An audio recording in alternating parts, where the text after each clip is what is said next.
La formation sur le pricing touche bientôt à sa fin et pour autant j'ai encore pas mal d'éléments à te délivrer aujourd'hui. Du coup, ne perdons pas plus de temps et rentrons directement dans le cœur du sujet. Et avant de commencer, si tu aimes mes vidéos, abonne-toi et n'oublie pas de cliquer sur la cloche pour ne pas rater les prochains épisodes. Je publie chaque semaine des formations 100% gratuites pour les entrepreneurs et ce sera le meilleur moyen pour toi de m'encourager à poursuivre ma démarche. Salut YouTube! Aujourd'hui, petite vidéo particulière puisque je vais me baser sur l'une des expériences que j'ai vécues personnellement afin de t'exprimer plusieurs concepts marketing en une seule vidéo du coup qui vont être regroupés autour d'un seul et même sujet en pricing. Donc vraiment, on continue notre démarche par rapport à cette formation. Tu verras qu'elle est bientôt terminée, il nous reste 2-3 vidéos si je dis pas de bêtises et on pourra donc par la suite vraiment passer à autre chose. Donc comme tu peux le constater, je sors de chez le coiffeur. J'en avais marre d'avoir les cheveux longs, de prendre du temps à me coiffer avant chaque vidéo et j'ai tout simplement appelé ma coiffeuse pour qu'elle vienne à domicile.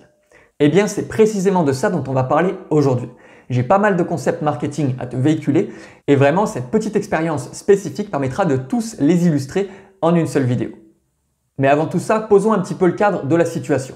Donc pour tout te dire, j'ai vraiment la meilleure coiffeuse qui soit. Et là, je te dis pas ça dans le vent, je le pense véritablement. Pour te dire, j'ai vraiment un cheveu compliqué à coiffer. Il fait très vite des marques s'il est mal coupé. J'ai souvent été insatisfait lorsque je sortais de pas mal de salons différents.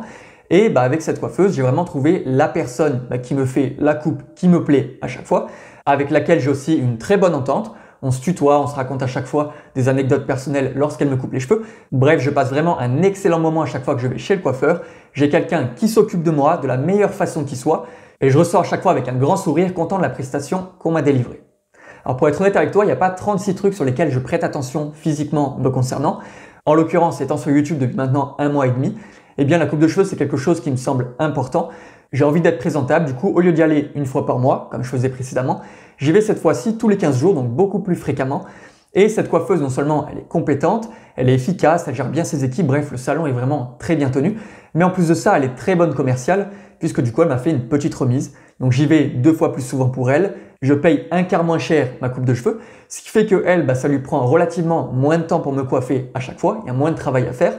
Et pour autant, elle continue de marger, tout en me donnant envie, moi aussi, de m'y rendre plus fréquemment. Donc c'est une bonne manière pour elle de gérer son pricing. Il faut toujours essayer de bien chouchouter les clients qui sont fidèles, les clients qui sont récurrents et les clients qui surtout vont être sérieux, vont être de bons payeurs. Pour le coup, j'aurais continué à payer les pleins tarifs si j'étais allé à chaque fois, ça me posait aucun problème.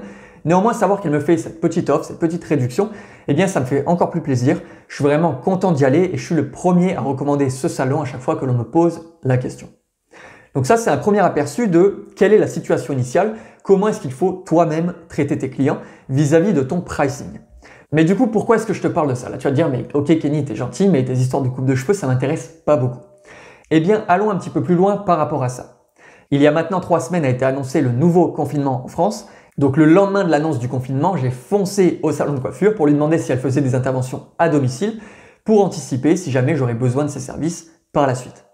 Elle m'a dit, il n'y a aucun souci, je fais partie de ses clients récurrents, elle a confiance en moi. Elle m'a juste demandé de ne pas donner son numéro de téléphone, ce que je comprends parfaitement. Et du coup, cette coiffeuse, pendant 2-3 semaines, je ne l'ai pas sollicitée une seule fois, j'avais aucune raison de lui parler, je ne la connais pas personnellement, on n'est pas amis ou quoi que ce soit, donc j'ai laissé tranquille totalement. Et il s'avère que la semaine dernière, je lui ai simplement demandé si elle serait disponible aujourd'hui même pour venir me couper les cheveux puisque j'en avais besoin. Elle m'a répondu qu'il n'y avait aucun souci, on s'est mis d'accord sur une horaire, elle se rendrait directement chez moi.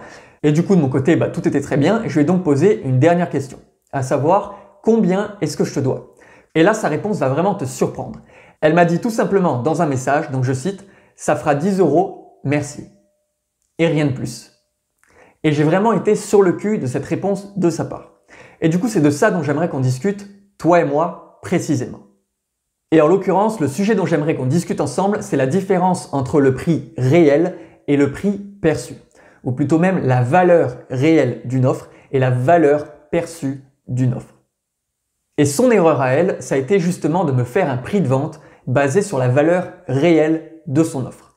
En l'occurrence, prendre 10 € pour à peu près 20 minutes de travail sans avoir eu à négocier quoi que ce soit, sans faire de publicité, vraiment en ayant eu la prestation qui lui tombe directement dans les mains, eh bien elle se dit, c'est le prix qu'elle facture habituellement, c'est pas cher payé, et en même temps, ça lui fera 10 € dans la poche, donc elle est vraiment gagnante sur ce coup, c'est la raison pour laquelle elle a facturé ce pricing-là. Très bien. Maintenant, il y a plusieurs éléments à prendre en compte.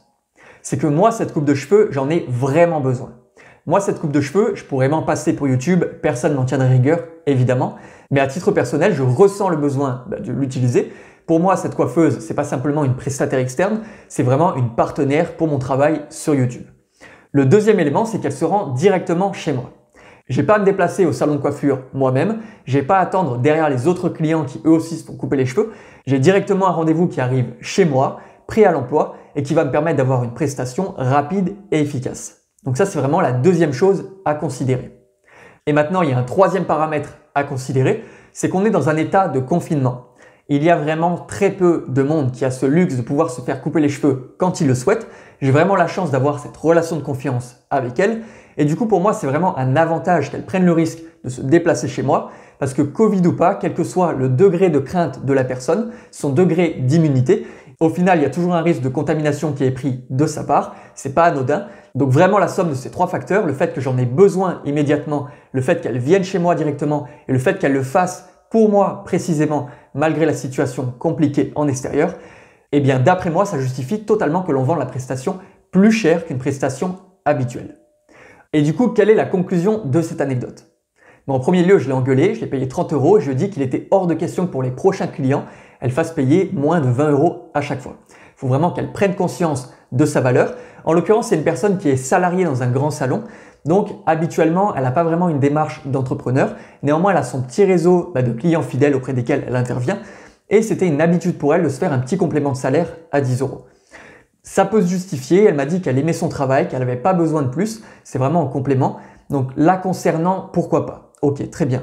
Maintenant, moi, je discute avec des entrepreneurs. Et j'imagine que toi, derrière ton écran, tu es peut-être dans la même situation qu'elle, sauf que tu ne fais pas ça en complément, mais que tu as peut-être envie de faire ça à temps plein, que ce soit pour vendre des massages, pour vendre des formations, pour vendre des prestations de consulting, bref, quoi que tu fasses, quelles que soient tes interventions, quelles que soient tes activités au sens large. Donc premier point, fais toujours la différence entre la valeur réelle d'une offre, combien elle coûte exactement, à combien est-ce que tu serais content de la facturer pour qu'elle te rapporte un minimum, bref, vraiment le prix initial qui te permet de te dire « je l'ai vendu, je suis content, tout se passe très bien ». Et maintenant, face à cette valeur réelle, pense à la valeur perçue. Il y a une image qui est très connue, qui est très utilisée et qui fonctionne très bien à chaque fois, c'est qu'une bouteille d'eau vendue dans le désert a une valeur bien plus élevée qu'une bouteille d'eau vendue à la sortie de l'usine de cristalline, par exemple. Eh bien, pour une coupe de cheveux, pour une prestation, c'est exactement la même chose. Il t'appartient à toi, en tant que marketeur, en tant qu'entrepreneur, de savoir analyser quelles sont les conditions psychologiques dans lesquelles se trouvent tes potentiels clients. Et donc de savoir estimer quelle est la valeur qu'ils perçoivent de ce que je propose, plutôt que simplement quelle est la valeur que moi-même je perçois et quelle est la valeur réelle du produit que je vais mettre sur mon marché ou du service que je vais proposer à mes clients. En ayant cette démarche, tu verras que tu comprendras encore mieux ton marché et donc en tant que marketeur, c'est toujours mieux puisqu'à long terme, tu pourras peut-être vendre encore plus facilement, encore mieux, encore plus souvent. Bref, tu pourras augmenter ton chiffre d'affaires. Donc à toi de faire ce travail, à toi de réfléchir et surtout à toi d'arrêter de vendre des prestations à 10 € quand tu te rends à domicile chez quelqu'un et que tu apportes un super travail de qualité. Maintenant, quand je dis ça, beaucoup d'entrepreneurs me répondent « Ouais, mais du coup, tu arnaques un peu les gens. Tu te bases sur leurs besoins psychologiques pour fixer tes prix. Or, peut-être que tu aurais pu te satisfaire du prix initial, du prix réel, donc de la valeur initiale que tu proposais. » Et là, j'ai une réponse très simple à cette objection. C'est tout simplement que l'être humain n'est pas un objet rationnel, mais au contraire, l'être humain est un objet émotionnel. Et ça, il est très important pour toi de le comprendre. Et surtout, il ne faut pas sombrer dans l'idée qu'un marketeur est là pour manipuler, vendre de la merde et au contraire desservir ses clients. C'est pas le cas du tout. Ton objectif à toi, c'est vraiment de créer une offre de qualité qui va servir tes clients le mieux possible et surtout qui va être facturée au regard de la valeur que tu peux leur apporter. Donc là, pour être franc avec toi, si ma coiffeuse au téléphone m'avait dit ça sera 40 €, j'aurais payé les 40 € sans broncher. Ça m'aurait semblé totalement normal. C'est vraiment quelque chose qu'il faut que tu assimiles. Lorsque la valeur perçue est vraiment élevée, il est logique que la valeur tarifée soit élevée elle aussi. Et donc à l'inverse, si ta valeur perçue est trop basse, il sera logique que tes clients ne veuillent pas payer le prix fort puisqu'ils se diront que tu leur vends n'importe quoi. D'ailleurs, on verra ensemble dans une prochaine vidéo comment augmenter de façon concrète la valeur perçue de tes offres. Enfin, il y a un dernier aspect que j'aimerais aborder avec toi concernant cette différence de valeur réelle versus valeur perçue. C'est tout simplement que le client n'est jamais forcé à acheter chez toi. Il faut vraiment que tu comprennes ça. toi tu es là pour proposer une offre, proposer quelque chose de qualité et tu vas demander à ton client de l'analyser, de voir si ça correspond à ses envies, ses besoins, bref de faire vraiment un regard critique sur tout ce que tu vas mettre en avant avec ton business et soit il en est satisfait, ça lui semble bon pour lui, il passe à l'achat, soit au contraire il se dit que c'est pas pour lui, ça n'a pas l'air de bonne qualité et il n'achètera pas chez toi. Donc vraiment, mets-toi à l'aise par rapport au pricing, n'hésite surtout pas à facturer le prix fort lorsque ça en vaut la peine, c'est quelque chose de logique. Évidemment, je sors du lot ici, tous les tocards qui vont vendre de la merde sur internet, pardonne-moi l'expression, et qui vont du coup arnaquer cette fois-ci pleinement leur clientèle qui s'attendront à avoir quelque chose de qualité, mais qui en fait n'auront vraiment qu'une page de vente efficace mais vide de sens derrière. Et du coup, on en a fini pour aujourd'hui. J'espère vraiment que tous ces éléments basés sur une histoire très simple te permettent de comprendre la notion de valeur perçue versus valeur réelle et que tu sauras vraiment fixer tes prix en fonction de l'un plutôt qu'en fonction de l'autre. N'oublie jamais que tes clients ne sont pas obligés d'acheter ce que tu proposes. C'est à toi de proposer la meilleure offre possible et c'est à toi de fixer tes prix en fonction des conditions psychologiques dans lesquelles se trouvent tes prospects. Enfin, fais attention à fixer le bon prix, ne te surévalue pas trop, ne te sous-évalue pas trop non plus. Au contraire, essaye d'être juste pour ton client, certes, mais juste aussi pour ton business, pour le développer à long terme.